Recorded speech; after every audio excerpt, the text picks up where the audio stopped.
Tournons ensemble dans l'Évangile de Luc.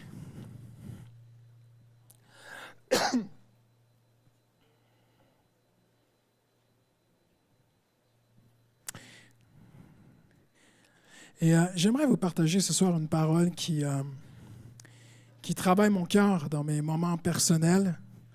Et quand Franck m'a appelé cet après-midi pour me dire qu'il ne pouvait pas venir, tout de suite, je disais, oh là là, il faut que j'apporte la parole de Dieu. Mais il y a toujours une parole sur notre cœur qui brûle. Amen. J'aimerais qu'on puisse regarder à quelque chose d'éternel, de fondamental. Comment est-ce que Dieu nous mesure? Parce que Dieu nous mesure. Maintenant, je vais aller plus loin. Tout le monde mesure tout le monde. C'est vrai, hein? Il y a beaucoup de femmes qui se lèvent le matin, elles vont sur la balance, la pèse, hein? Et puis, moins il y a de poids, plus elles prennent de valeur, avec croissant, hein? Il y a des hommes qui vont à la salle de muscu, plus ils prennent de poids, plus ils pensent qu'ils prennent de valeur, hein? Et il y a des gens, plus leur portefeuille grossit, plus ils pensent qu'ils portent de valeur. Il y a des gens, plus ils ont des grades, plus ils pensent qu'ils ont de la valeur. Il y a des gens, ils pensent plus qu'ils ont de responsabilités, plus ils pensent qu'ils ont de la valeur. Et tout le monde se mesure. On se mesure à soi-même, on se compare à qu'est-ce qu'on était avant et qu'est-ce qu'on est maintenant et qu'est-ce qu'on aimerait devenir. J'ai raison ou j'ai raison? On mesure les autres. Moi, quand je regarde Léandro chanter, je me mesure à lui, je ne fais pas le poids. Je sais qu'est-ce qu'il chante bien quand je le regarde à la guitare et tout. On se mesure. Et on mesure beaucoup de choses. Et on se mesure et on mesure les autres.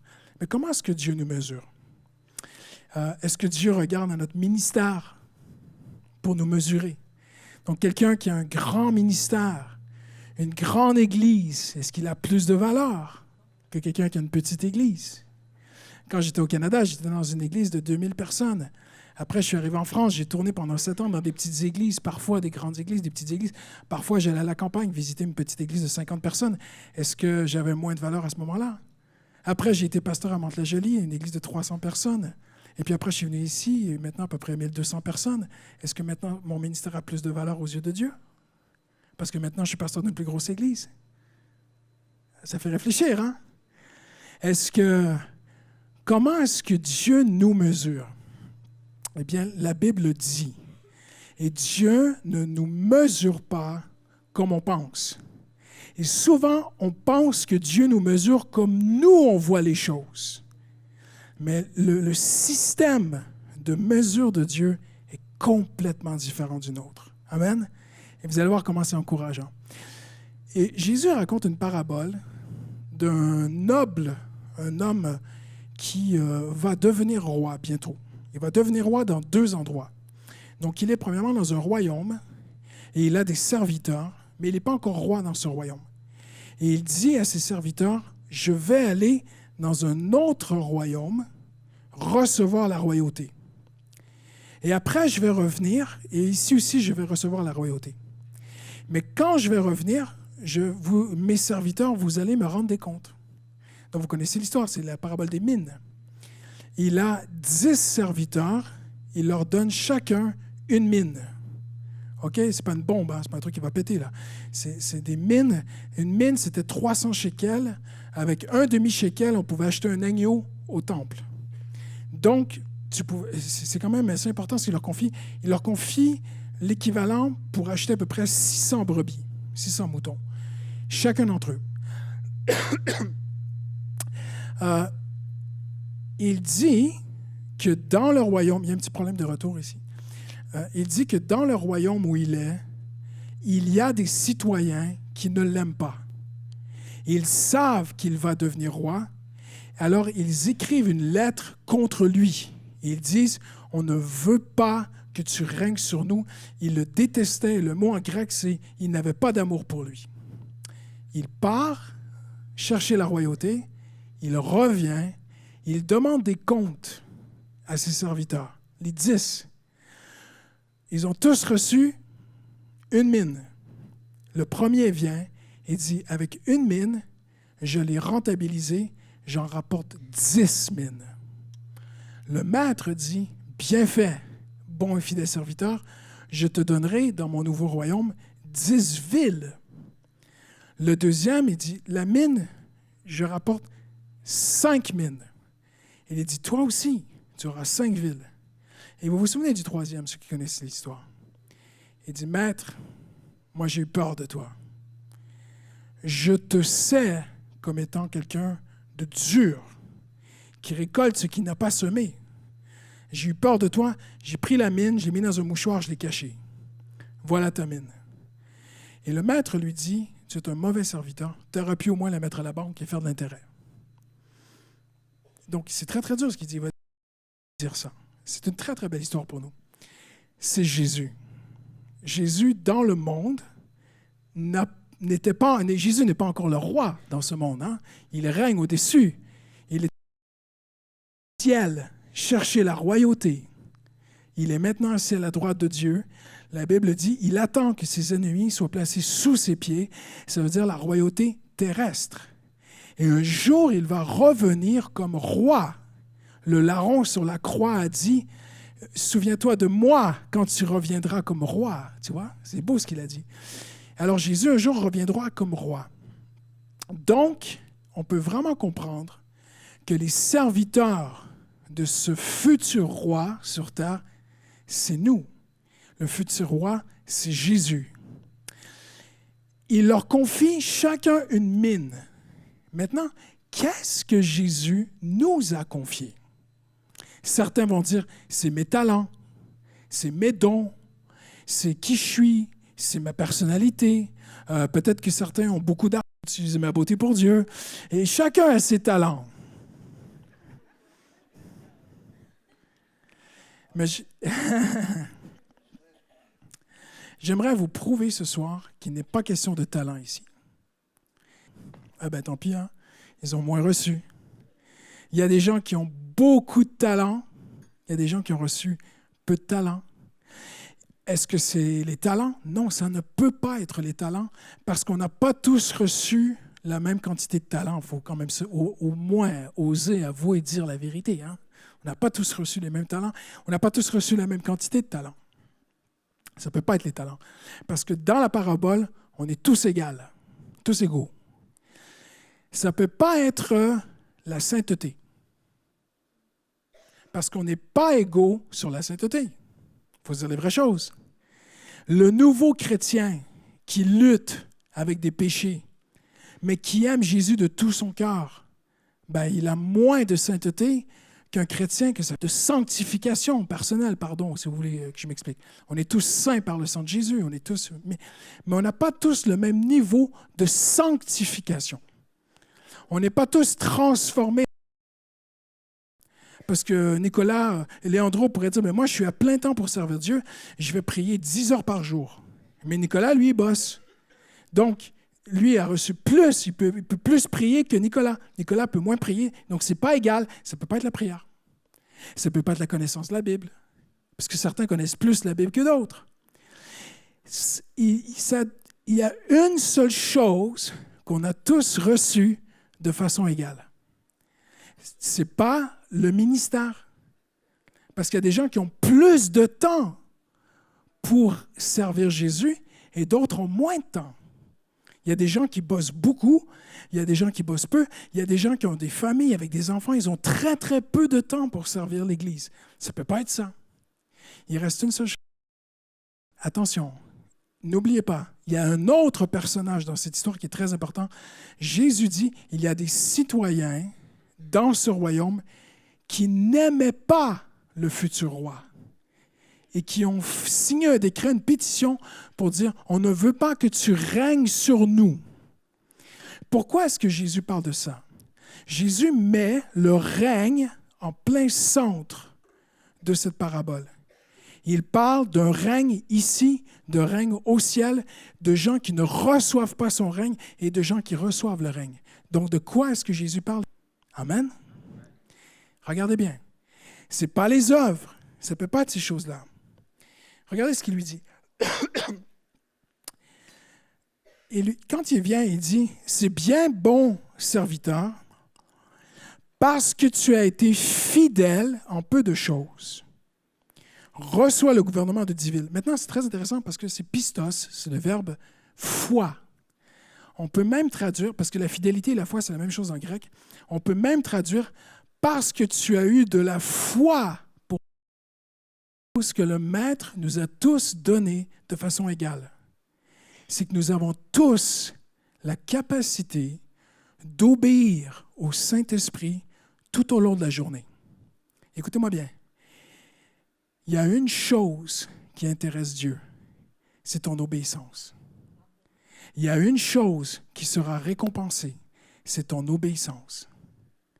Ce n'est pas tes œuvres, parce que de toute façon, la Bible dit que qui travaille dans un bureau, il peut faire moins pour Dieu. Mais Dieu ne regarde pas la quantité de ce que tu fais dans une journée. Dieu regarde à ta fidélité dans ce que tu fais dans une journée. Comprenez-moi bien. Dieu ne compte pas la quantité de ce que tu fais pour lui. Dieu compte la fidélité durant ta journée pour lui. C'est ça que Dieu regarde. Il y a des jeunes, vous êtes à l'école, vous rêvez de changer le monde pour Jésus, mais vous êtes assis sur une et tu n'as pas pu réaliser les rêves que Dieu avait mis dans ton cœur. Sur quoi Dieu va te mesurer? Comprenez-vous ce que je veux dire? Si un jeune pasteur, tu m'excuses Nico, hein, un jeune, franchement, 23 ans de ministère, ouais, tiens, des grades et tout, des médailles, tout. Nico, pasteur en formation, tu travailles toute ta journée dans un... Plusieurs des premiers seront les derniers. Plusieurs des derniers seront les premiers. Toi, tu regardes un pasteur sur Internet avec une grosse église, avec un grand charisme. Il fait un gros show avec la Bible et tout. Et des milliers de personnes l'applaudissent et tout. Tu dis, lui, c'est un grand homme de Dieu. Il guérit des gens, il fait des choses extraordinaires. Mais Dieu ne regarde pas comme ça. Dieu voit la mère de famille qui se lève le matin, qui prend soin de ses enfants, qui les éduque bien, qui les prend sur ton obéissance durant la journée. Dieu ne regarde pas ta quantité de travail. Si Jésus revient demain et que tu n'as pas pu réaliser l'appel que Dieu a mis sur ta vie, tu n'auras pas moins au ciel. Prenez une autre parabole, la parabole des ouvriers de la dernière heure. Vous connaissez cette parabole? Les ouvriers de la dernière heure reçoivent le même salaire que ceux qui ont travaillé toute la journée. Et ils viennent et disent, ceux qui ont travaillé toute la journée disent, Seigneur, ce n'est pas juste. Vous savez ce que ça veut dire, ça? Ça veut dire qui vient à Jésus et qui marche un jour avec Dieu et qui monte au ciel. Si la seule journée qu'il a eue, il a été vraiment fidèle, il a obéi, il a été soumis au Seigneur, il a passé sa journée à être fidèle au Seigneur, parce que c'est bouleversant, c'est quand même bouleversant comme théologie. Mais Jésus a dit que les ouvriers de la dernière heure ont le même salaire que les ouvriers de la première heure. Donc Dieu ne regarde pas la quantité qu'on lui apporte. Évangéliste, missionnaire, apôtre, prophète, chanteur, Dieu va élever des hommes. Mais pour Dieu, tout le monde est égaux. Tout le monde pareil. Le pasteur n'est pas meilleur que personne. Pas plus spirituel que personne. Parce que dans la parabole, il leur a tous donné une mine. Une mine, une mine, une mine. Certains ont été plus fidèles, d'autres ont été moins fidèles. Il est possible que moi, j'arrive au ciel et que Jésus dise « Franchement, Robichaud, là, ta mine, t'en as rapporté 30%. » Et peut-être que Dieu va regarder un homme tout simple que personne ne connaît, mais qui passe la journée avec Jésus, qui est obéissant. Le patron lui demande de faire de la fraude, il dit non. Le collègue, bon et fidèle serviteur, tu m'as rapporté 10 mines. Dieu ne mesure pas comme nous on mesure. Dieu ne pèse pas comme nous on pèse. Comprenez-vous ce que je veux dire? C'est bon, hein? Regardez ce que ça dit. Personne ne peut poser notre fondement, c'est Jésus. Le fondement. Paul dit ça. Mais Paul dit que même, là je veux parler des chrétiens matures, écoutez-moi bien. Paul dit, même si le fondement de Christ est posé, on peut, nous, mettre de l'or ou de la paille sur ce que Jésus a posé comme fondement. On peut mettre quelque chose qui ne vaut rien où on peut mettre quelque chose qui a de la valeur. Il y en a qui mettent des pierres précieuses sur le fondement. Il y en a qui mettent du bois sur le fondement. Il y en a qui construisent avec de la paille sur le fondement. Donc, nous sommes libres de bâtir nos vies avec de l'or ou de la paille. Mais Paul dit, toutes nos œuvres vont passer par le feu. Elles vont tenir. Donc, Dieu va juger toutes nos œuvres. Il y a des œuvres qui vont brûler. Je vous le dis, on se reverra au ciel. Viens me voir au ciel. Tu me donnes un petit coup, tu me diras, Christian, tu avais peur. Amen. Vraiment, il y a des gens qu'on ne connaît pas. Il y a des chrétiens qui sont juste fidèles. Ils aiment Dieu. Ils vont arriver au ciel. Leurs œuvres, ce sera de l'or. Il y a des gens que tout le monde applaudit sur terre. Ils vont passer par le feu. Ce sera de la paille. La seule chose qu'il faut que l'on cherche ne sont pas nos œuvres, nos initiatives, nos plans, nos projets, nos envies, mais les œuvres préparées d'avance pour nous. Amen. C'est la seule chose que Dieu va bénir. Et à chaque jour, Dieu regarde à une seule chose, il regarde à notre fidélité. Amen. Nous sommes tous égaux devant Dieu. Nous avons tous la capacité d'être à l'écoute et d'obéir au Saint-Esprit. C'est la seule chose que Dieu te demande. Soumets-toi, obéis-moi, marche avec moi, tends l'oreille. Et regardez ce qu'il lui dit. Vous avez été fidèles dans des petites choses. Non, fais pas ça, fais ça. Ah, Dieu regarde. Non. Appelle cette sœur. N'appelle pas lui, appelle cette sœur. Oui, Seigneur, je vais le faire. Dieu compte ces choses-là. Amen. Dieu compte les choses dans le secret. Dieu regarde. Dieu voit ta journée demain. Dieu voit ta fidélité. Il y a des gens, c'est des feignants. Mais toi, tu te lèves demain matin, tu vas bosser, tu fais de ton mieux. Dieu regarde. Personne ne te voit, personne ne te porte. Tu es juste fidèle. Peut-être que tu es là, tu dis, je me sens tellement petit dans le royaume de Dieu. Je peux tellement apporter peu. Moi, je fais tellement rien. J'ouvre la porte aux gens qui rentrent à l'église. Je fais tellement peu pour Dieu. Ce n'est pas la quantité, c'est la fidélité. Paul dit, l'un sème, l'autre arrose, l'autre récolte. Et nous, on applaudit celui qui récolte. Wow, regarde, toutes les âmes qu'il a amenées à Jésus, lui. Tu vois? Mais peut-être qu'il a juste sur leur travail. Amen. Mais on va continuer, on veut que l'Église aille plus loin. Mais aucune gloire. Un sème, l'autre arrose, l'autre récolte, et c'est Dieu qui fait grandir. Dieu ne mesure pas comme nous on mesure. On a reçu une mesure, c'est notre capacité d'obéir ou de désobéir. Je vais même aller plus loin. Vous savez, il y a des gens qui sont très limités intellectuellement.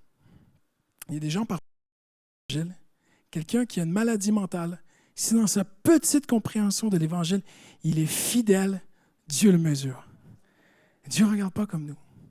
C'est pas beau, ça? Amen. Vous savez, moi, j'ai des enfants, et mes filles, je parlais d'elles parce qu'elles ne sont pas là. Mais ça reste entre nous, ne leur dites pas que j'ai parlé d'elles. Elles n'aiment pas ça quand je parle d'elles. Mes filles rêvent de servir Jésus, mais elles sont à l'école. Elles étudient la physique, la chimie. J'aimerais tellement être à plein temps pour Jésus comme toi. Et vous savez ce que je leur dis? Je leur dis non, c'est toi qui es à plein temps. Parce que ta collègue dans ta classe, elle se mutile, mais tu lui parles de Jésus. Tu as une autre collègue qui a des problèmes, qui son père l'a battue, puis elle a des problèmes, elle n'arrive plus à parler, et tu t'es approché d'elle, tu es allé boire un café avec elle. Demain, et ce soir en rentrant, on a tous la belle possibilité de faire fructifier ce que Jésus nous a confié, bien simplement, juste en obéissant. Juste en obéissant. J'ai fait rien.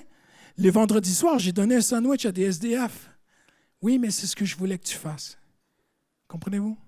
Oui, mais regarde, Pasteur Christian, il est 88 millième derrière là-bas. Oh là là! Non, mais c'est parce que lui, il n'a vraiment pas été beaucoup fidèle. Toi, tu as été très fidèle. Dieu ne regarde pas à ce que nous, on regarde. Dieu regarde au cœur. Amen.